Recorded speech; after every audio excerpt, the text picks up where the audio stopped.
бүгін біз қазақтың ұлттық ойыны қанталапай деген ойынды ойнап үйренеміз. Ал енді ойынның ережесін сендерге түсіндіре кетейін, мына дорбада асықтар бар.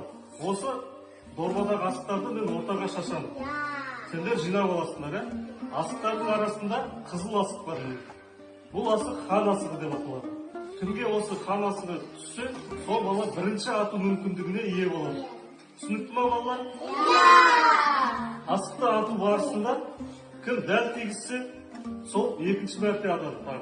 Ал егер тигізе алмаса, ол балаға сұрақ қояды. Сұраққа жауап берсе, екінші мәрте атуға мүмкіндік алады. Ал егер сұраққа жауап бермесе, ойынды келесі ойыншы жалғастырады. Түсінікті ме ойынның шарты?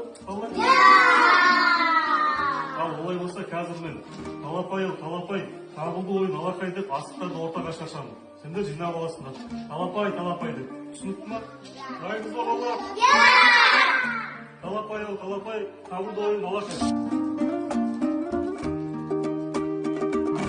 Ал балалар, хан асығы кімде екен? Хан асығы Расулда екен, Ал олай болса, біз асықтарымыз тізіп, ойынымызды бастайық.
Сәлеметсіңдер ме балалар?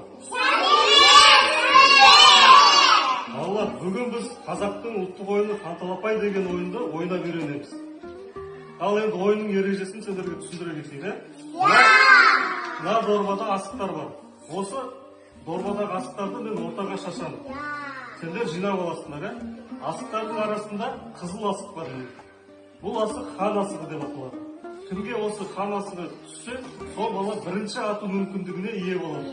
Түсінікті ме балалар? Асықты ату барысында кім дәл тигізсе, сол екінші мәрте атады. Ал егер тигізе алмаса, ол балаға сұрақ қояды. Сұраққа жауап берсе, екінші мәрте атуға мүмкіндік алады. Ал егер сұраққа жауап бермесе, ойынды келесі ойыншы жалғастырады. Түсінікті ме ойынның шарты? Ал олай болса, қазір мен талапай, табылды ойын алақай деп асықтарды ортаға шашамын. Сендер жинап аласыңдар. Талапай деп. Түсінікті ме? Дайынсыз ба балалар? Талапай, табылды ойын алақай. Ал балалар, хан асығы кімде екен? Хан асығы Расулда екен, Ал олай болса, біз асықтарымыз тізіп, ойынымызды бастайық.